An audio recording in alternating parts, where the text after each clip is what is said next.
It's all about having the key insights, following the leaders of the crypto industry and background stories on blockchain technology trends to keep you one step ahead. Monty Metzger, CEO of LCX.com, keeps you up to speed with what's moving global crypto markets and gives you the latest insights about LCX's platform and ecosystem. This is LCX Insights Live.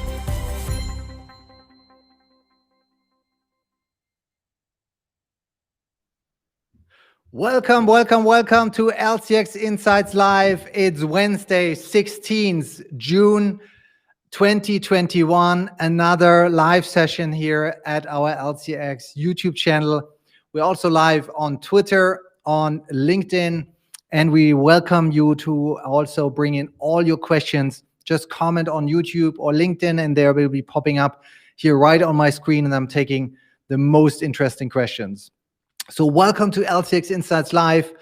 In these live video shows, I'm engaging with the world's top blockchain projects, entrepreneurs, investors, and pioneers in crypto and blockchain in honest conversation meant to challenge traditional ways of thinking.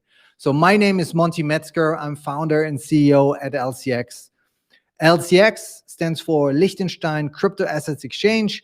While we are locally and headquartered in Liechtenstein, we think global from day one, and we are a regulated fintech company that focuses on digital asset trading, compliant token offerings, and tokenization. LCX received 8 blockchain-related approvals by the Liechtenstein regulator, more than any other company in the country.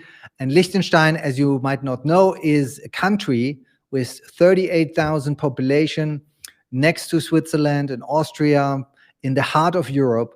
And Liechtenstein is known to be a financial powerhouse and has received a AAA country rating from Standard & Poor's. Liechtenstein has also introduced the most forward-thinking legal framework for cryptocurrencies and blockchain companies, providing legal clarity and security for LCX users. So that's the key reason why we have the L in the name. That's why we moved to Liechtenstein to set this up. And it's really now become a role model for a lot of other jurisdictions and regulators. Today's show title is Icon, the Aggregator chain. And today's guest has 15 years of experience in the financial and technology industry. He's the founder of the Icon project, a leading public blockchain project in the world. Previously, he was the chief strategy officer of Daily Financial Group, Korea's largest fintech holding company, and the chief operating officer at Tapas Media, a US digital content distribution platform backed by Daum Kakao and SK Planet. SK Planet stands for South Korean Telecom. So he started his career at Deutsche Bank's technology investment banking division in San Francisco. He received his bachelor degree in business administration from Haas School of Business at University of Berkeley in California. So please welcome Mr. Min Kim. Where are you? Hi. Welcome to the show. Thanks for having me. We're excited to welcome you here, and the community is thrilled and very exciting and looking forward to this session because Icon is a strong partner at LCX. We've been early on announcing our partnership, and that's why we're glad to have you here. Min, first of all, can you give us a full update of Icon, what's happening, what are the latest numbers, how big it is? Can you give us an overview?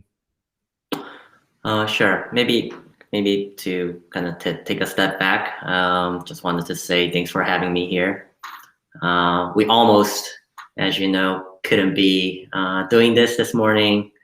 I'm obviously not feeling too well today.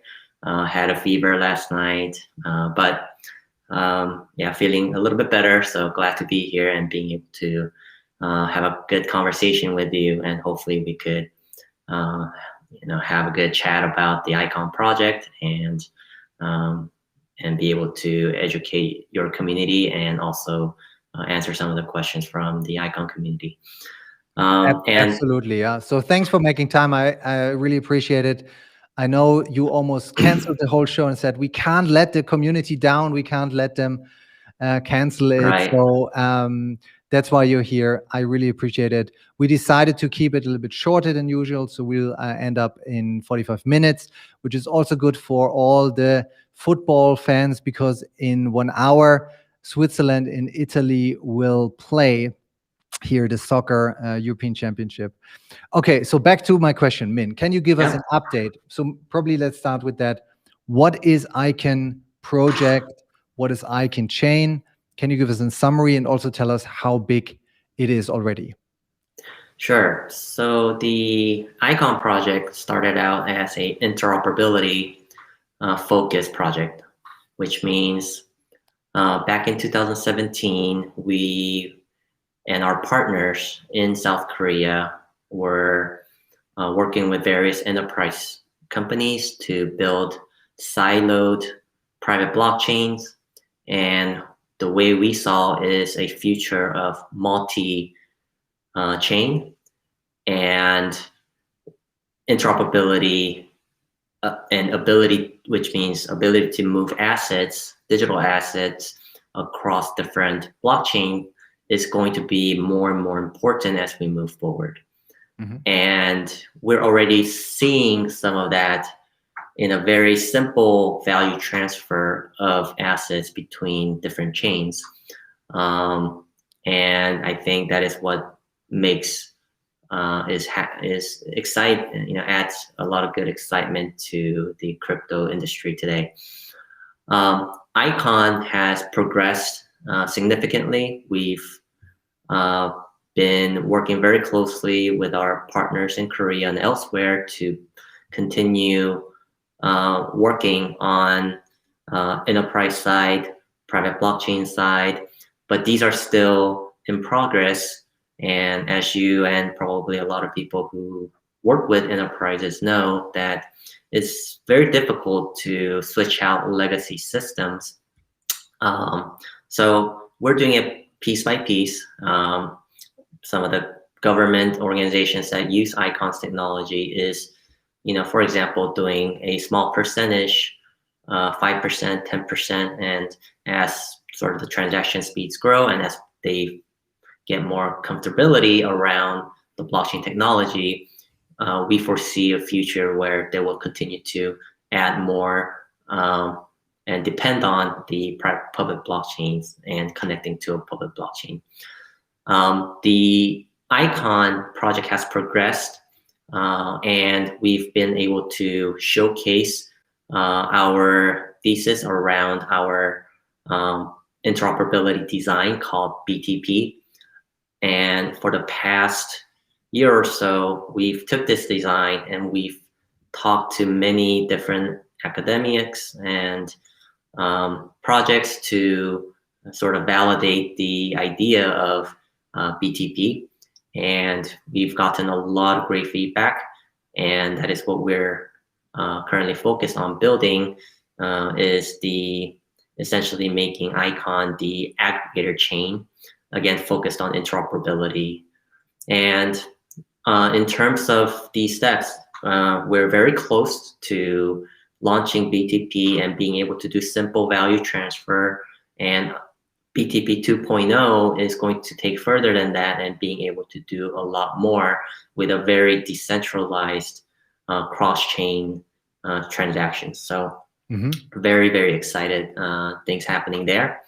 How far has our community grown? Can I jump in here? You mentioned BTP.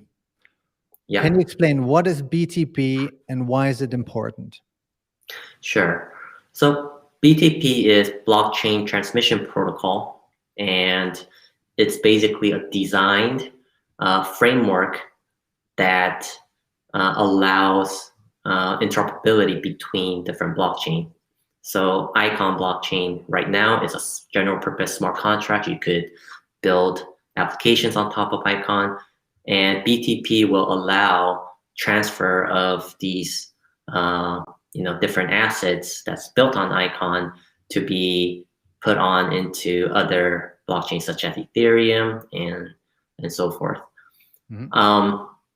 So that's the gist of it, but it will be much more important as we move forward, because we will have much more complex assets, not just simple value transfer. There's a lot of data that has to be interoperable between these different blockchains. Like, for example, NFTs, is where in the future you will be able to purchase NFTs from one blockchain and be able to carry that over to another blockchain like Icon or elsewhere.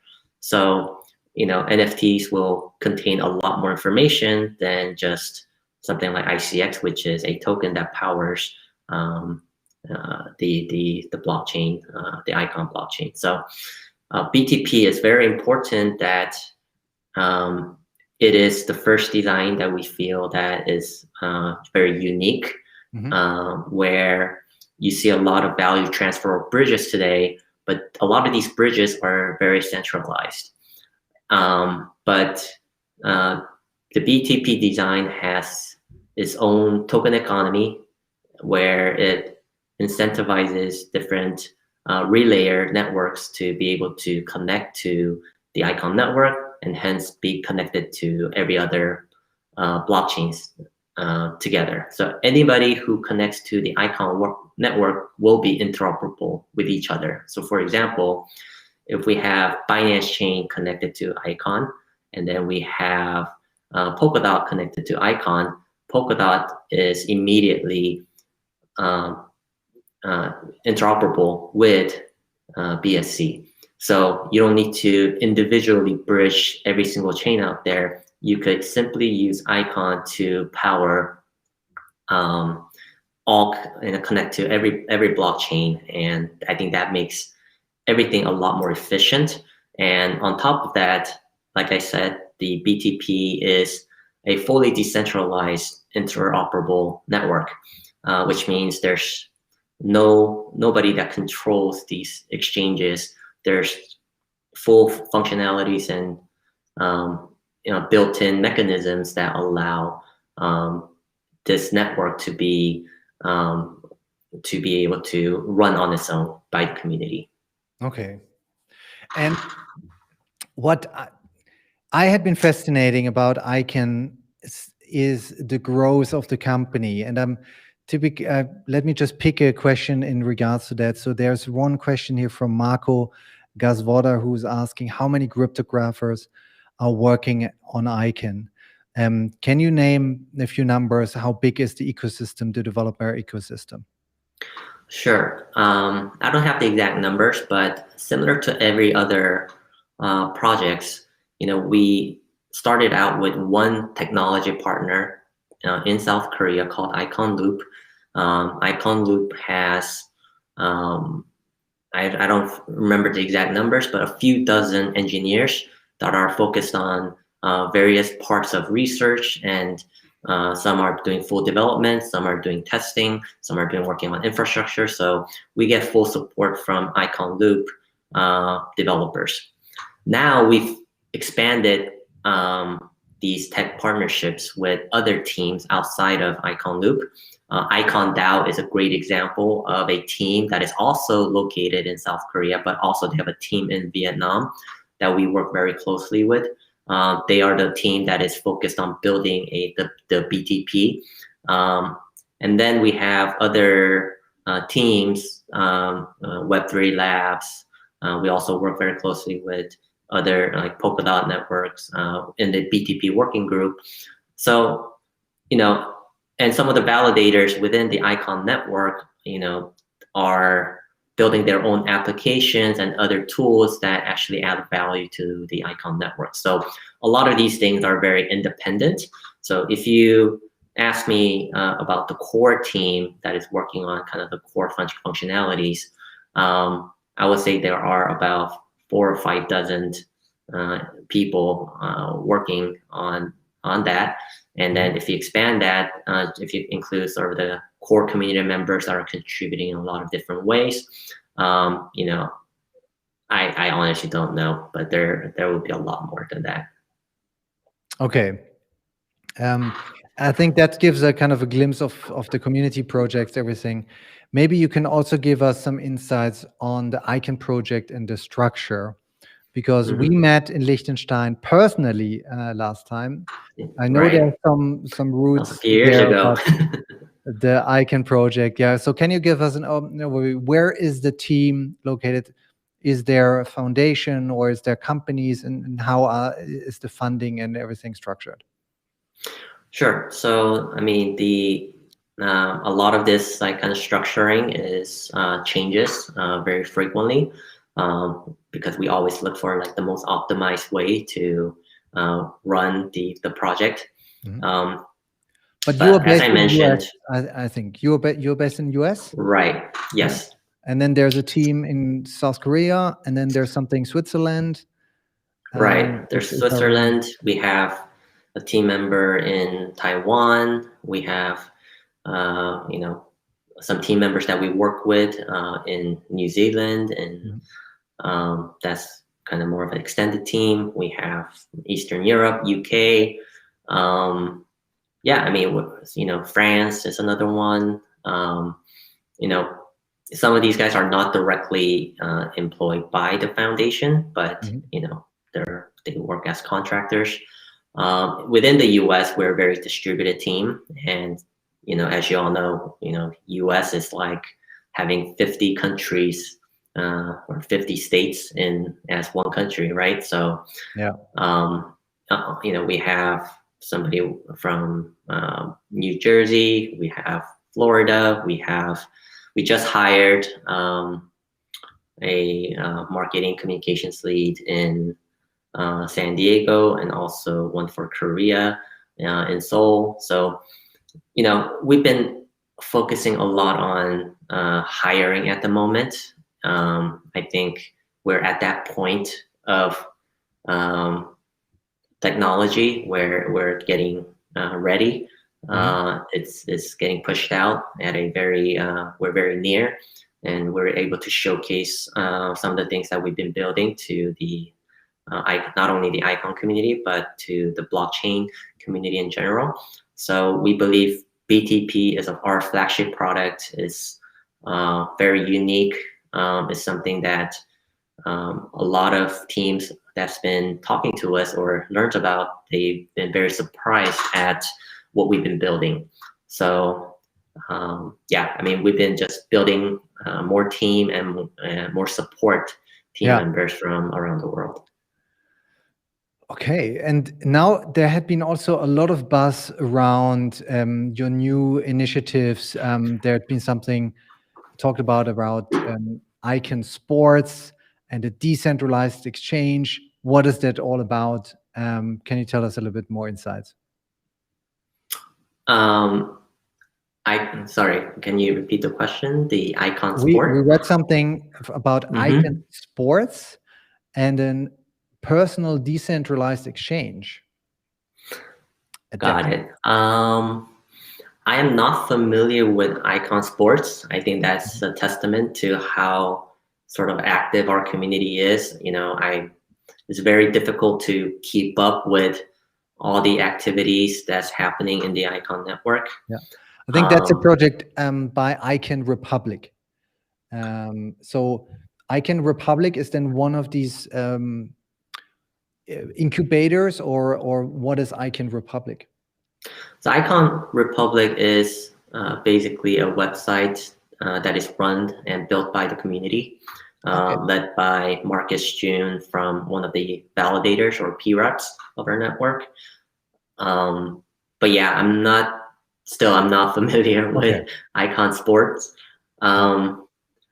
The DEX side, so right now, one of our team members, and it's actually a collaboration between Scott Smiley from our team and outside team members such as Parrot9 and Ibris, that's been working on Balance DAO, and there is a decentralized exchange built into Balance DAO.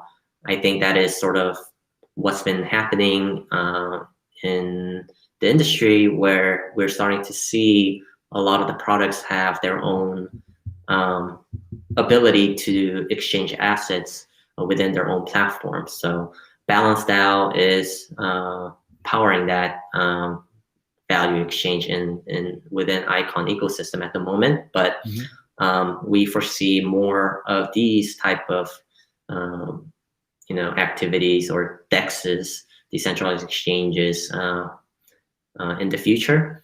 And then there are another, there's a company or a team called Sesame Seed that has also built its own DEX, and it has some assets on Icon. But but as we move forward, especially with interoperability and BTP launch, and we bring more assets from other networks into Icon and vice versa, these DEXs will be a lot more. They will have a lot more activity. Okay, and coming back to BTP, you mentioned that there is a working group. So what is this BTP working group, and can anybody join there? How does the working group is it structured? Sure.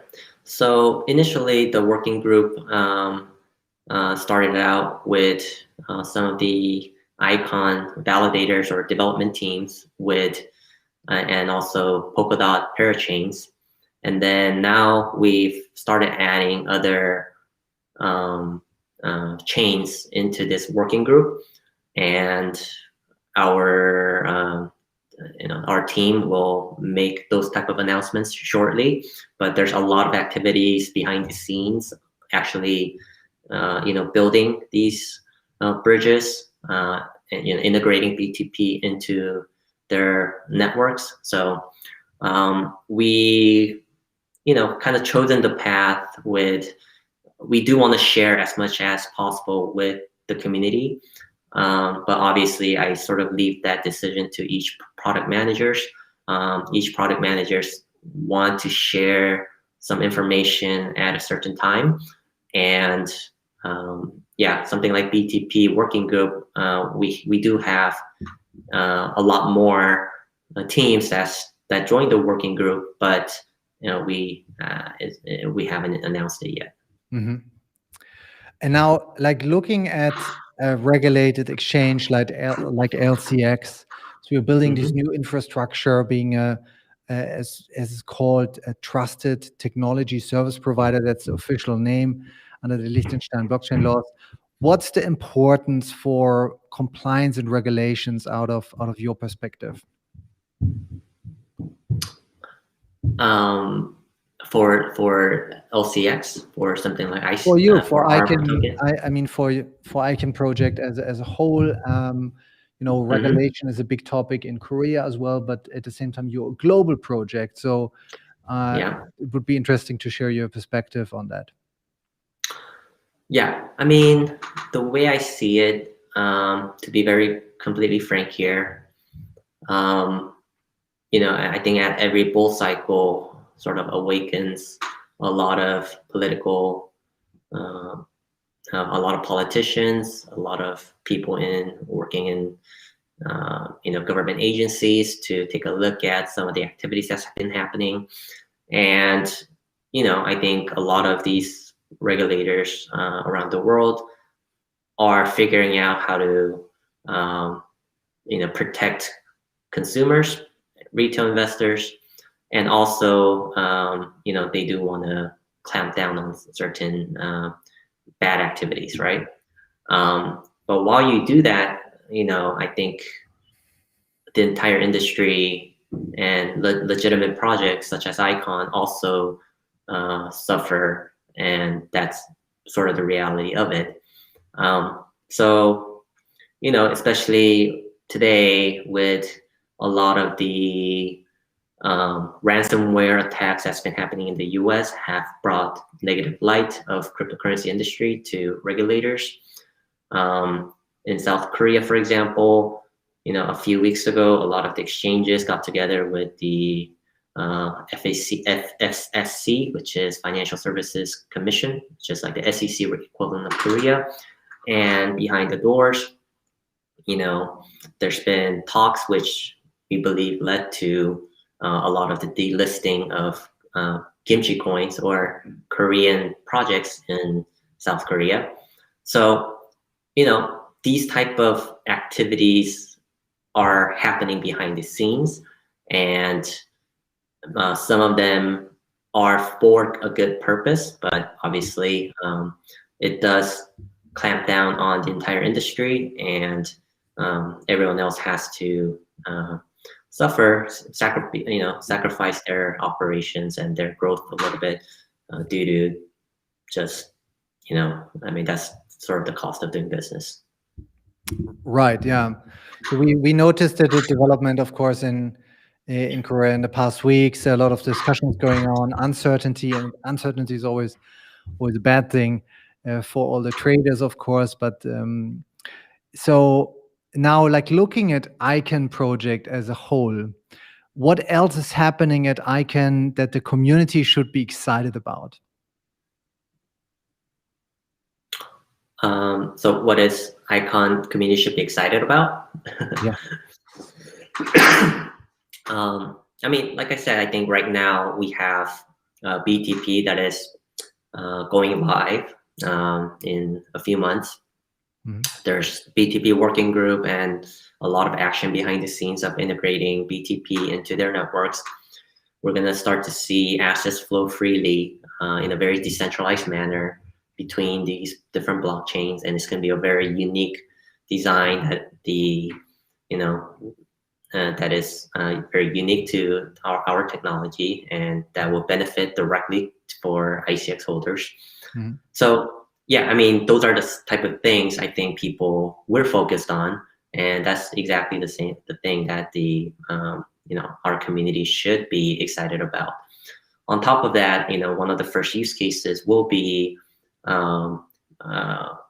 with an EVM compatible sidechain that will be launching, and this was announced a couple of days ago.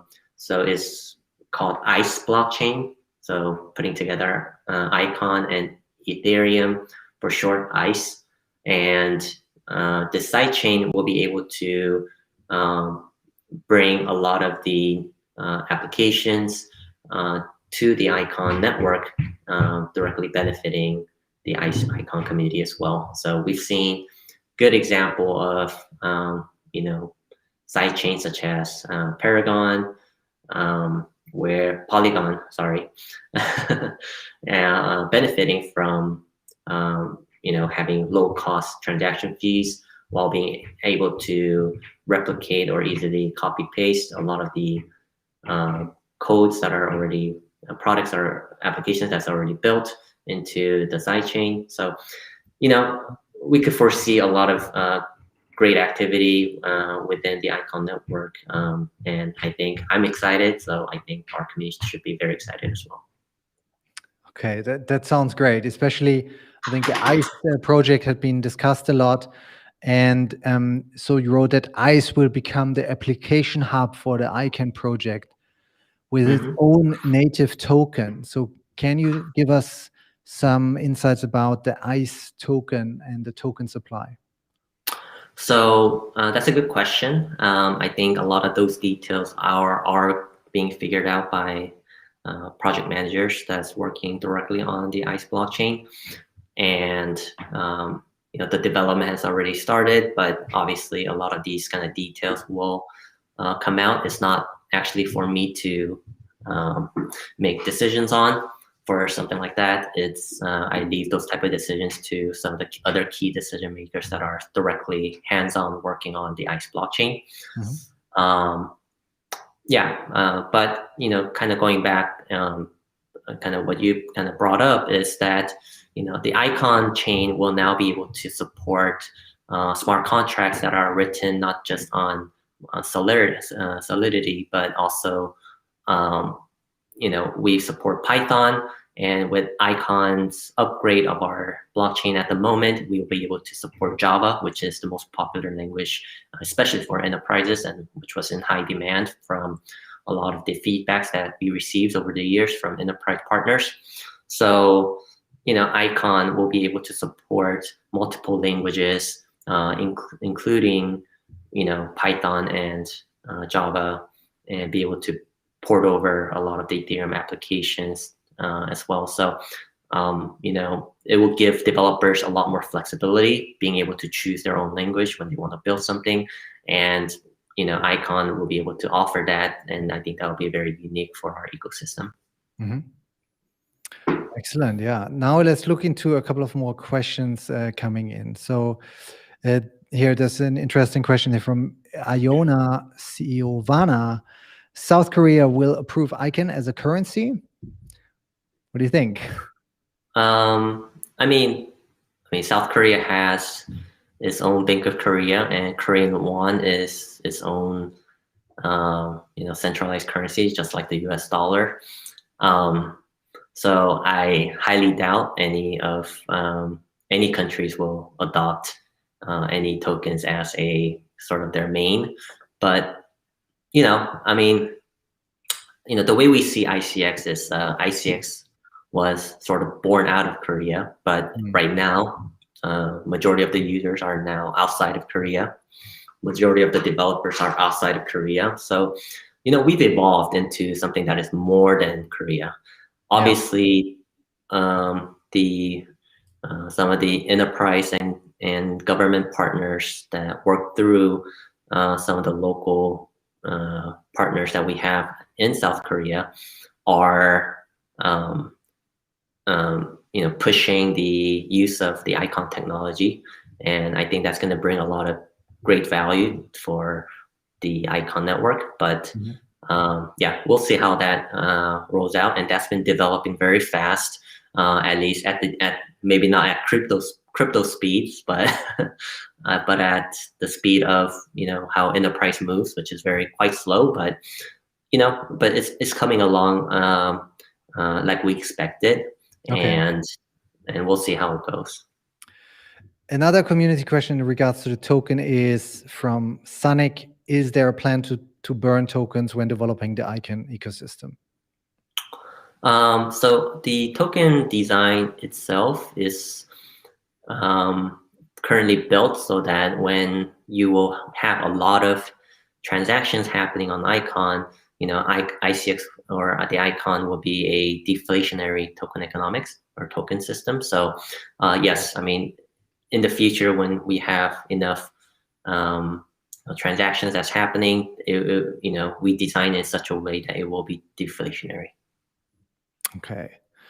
Then in terms of the Icon overall platform, Tom is asking, when will the migration from Icon 1.0 to Icon 2.0 be completed? Yeah, so that's a very, very difficult question, and something that we, our team, majority of our team is currently working on. The data migration is very complicated. Every single step, every single transaction, every single smart contracts that functioned on the chain, all that data has to be replicated in an exact fashion that was originally done. So it's a heavy task that this data needs to be restructured, and it needs to be moved over. And our developers were aggressive, and they're targeting in July. So we'll see. But it's very difficult to predict these type of migrations because it's just not just simple copy paste. Another question in terms of growth also coming here from Tom is, can you tell us more about hiring new employees, such as marketing employees? How do you hire? Sure. In general, we try to keep the team quite small on purpose. We expect more leadership from every member of the team, and especially when we work very distributed. We hire things when things can't scale, when we try to do things and we're spending a little bit too much time on certain areas. Every person who comes in is expected to learn new skills and new things and try take new risks on different projects that they never knew about. I think that keeps every employee very motivated, and that has worked out for us. Obviously, I mean, turnovers definitely happen, but that's part of every project or every company that, that's out there. So, we hire people when we have a very clear consensus that, adding a new member would add a lot of value and be able to free up a lot of our other time to focus on other more important matters. So so those are the type of things, how decisions get made. It happens like, I think, what every kind of open source project should, how it should function, which is, through a consensus with team members. With that said, I think I saw that talked about marketing. We recently hired 2 people for marketing and communications, and they'll be joining pretty soon. We are trying to ramp them up as much as possible. But I think marketing is everyone's favorite word when it comes to crypto. Always talks about marketing sort of as when things go well, they blame marketing. I think that's just part of the game. I understand that. But everyone who's studied marketing knows marketing is a very, very broad term. Marketing encompasses paid advertising, digital marketing. It could be for PR. It could be for blog posts, to community management, now to social media management. I mean, these are all marketing. Sales is marketing. Me going out there doing this type of interviews with you is considered marketing. So marketing is like a very, very broad word, and this is what I think is quite interesting, is that I think the way I like to run things and the way I see the future of Icon is, we have to be very self-sustainable. It's not just being showy. We need to prove with our product. We need to prove with our technology. And that's where I think how this industry will be defined. And I think we have a lot of uniqueness to our technology that will drive Icon into the future.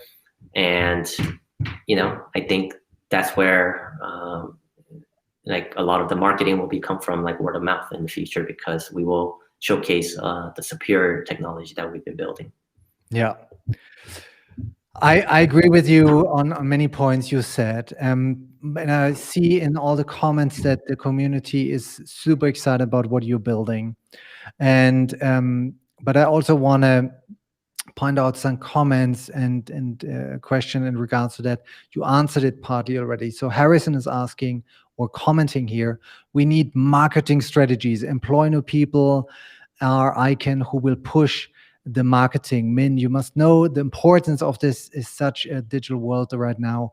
Thank you. And then Sagun is commenting here is also, there is no doubt that Icon is one of the best coins out there, deserves a place in the top 5 to 10 ranked blockchain projects. Now, the second important thing is who is going to take these facts to the masses.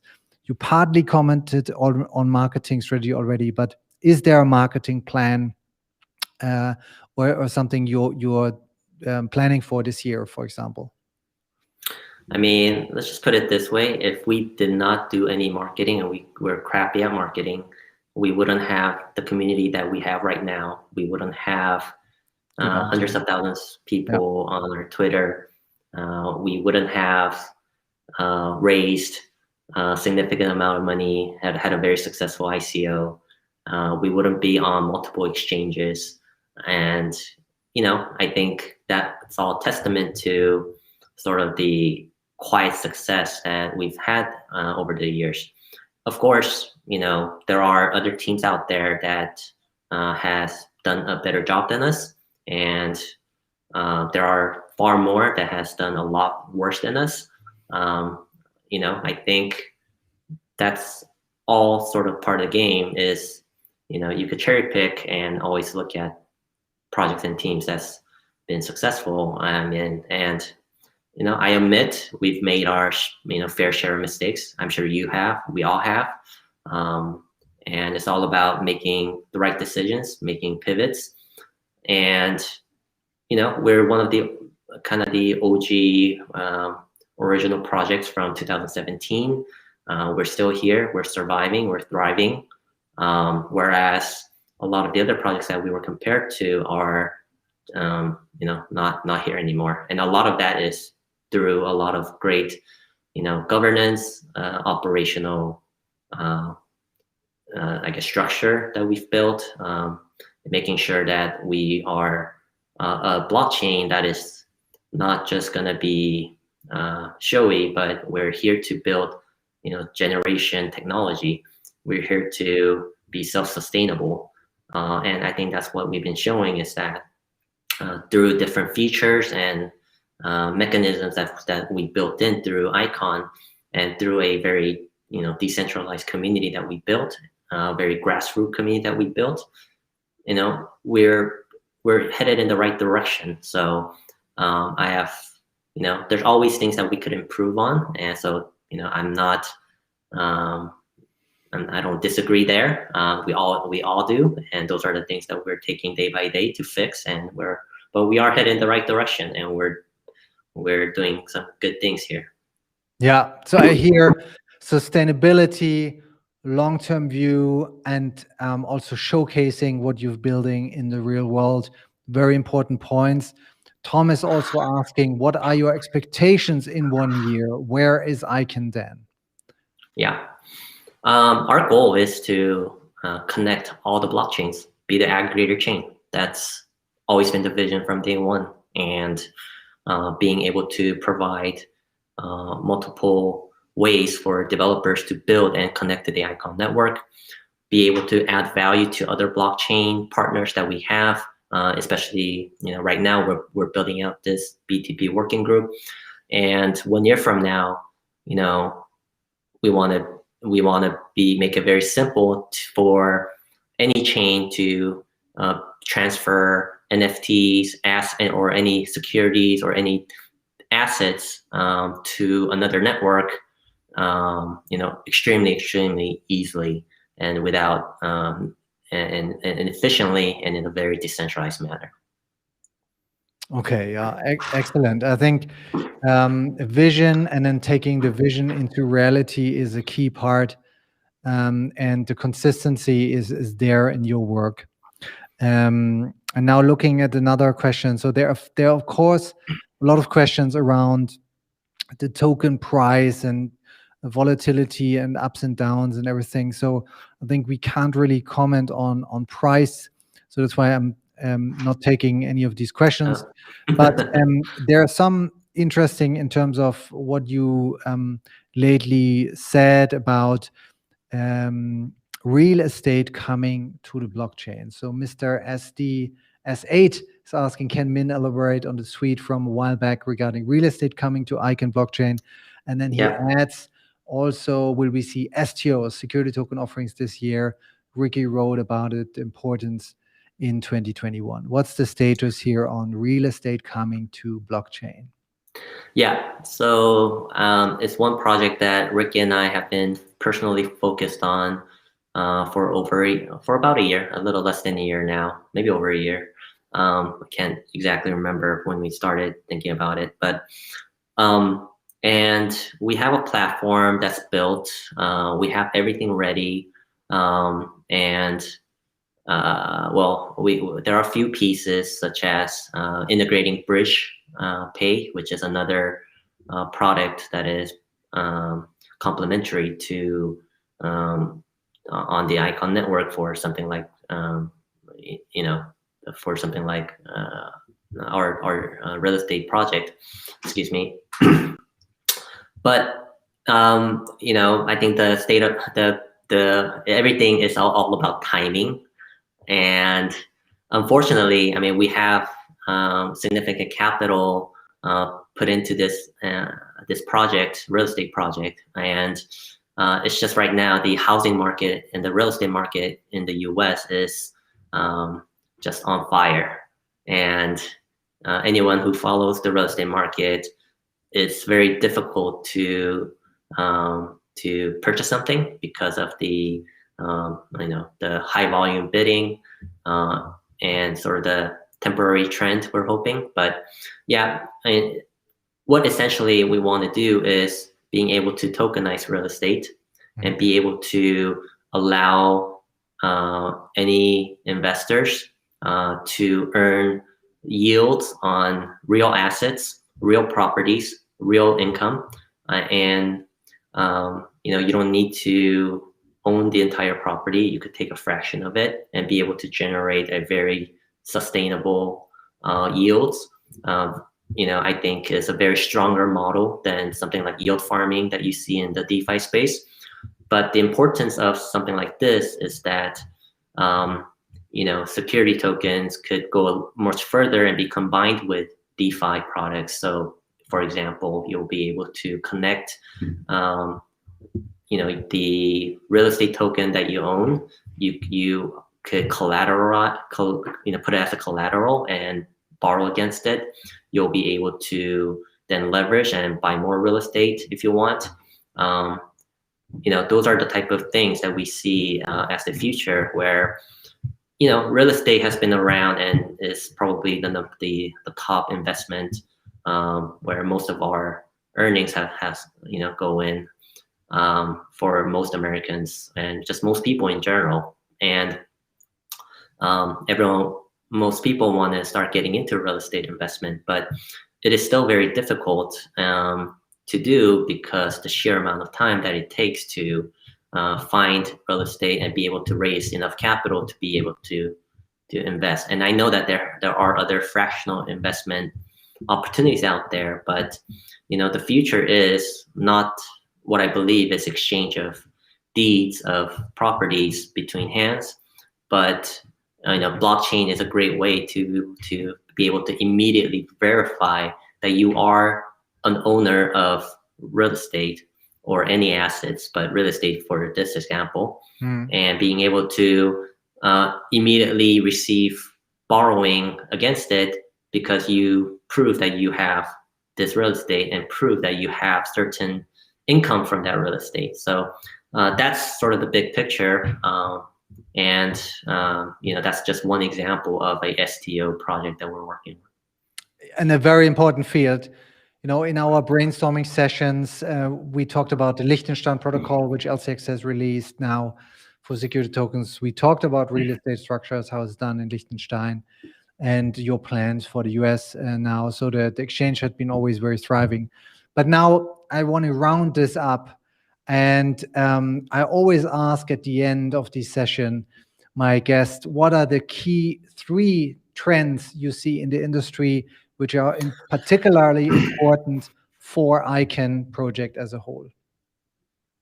The 3 industry trends that are important for the ICANN project. One, I truly believe that just digital assets in general, Bitcoin, ICX, NFTs, real estate tokens, digital asset as a whole continues to grow at a very rapid pace. We'll see a lot more institutional money coming into this space, as we've already seen, as the user interfaces become easier, and as people get more used to these type of applications. I think blockchain or crypto will be more accessible to the larger amount of people. So, I think people believe today that crypto is a huge industry. It's not. I think there's this misconception that there's a lot of people using crypto. There's millions and millions of people using crypto, but the reality of it, if you actually compare users of crypto to traditional finance or even the gaming industry, for example, it is just a tiny fraction of people. A lot of these applications that you see today in DeFi that are considered to be it was considered to be high, very popular applications. You only have maybe 10,000 real users on a daily basis, and it's mostly kind of the transaction volume that you see that is makes, I think, the industry look bigger. But anyway, kind of going back to the point is, I think this industry has a lot more room to grow, and it will continue to grow. And I think overall the pie will get bigger, and everyone in this industry, including Icon, as long as we're here, we're relevant, we will grow with this industry. Second is, I think regulation is definitely one of the toughest areas right now. A lot of the different jurisdictions have its own rules that are very contradictory. Even within the same country, there's different government agencies that are contradicting other government agencies. So it makes, without clear rules, it makes every project or every entrepreneur, it makes it that much riskier to dip their toes in this industry and start something. So I think just clear regulation will allow more entrepreneurs to build things on top of on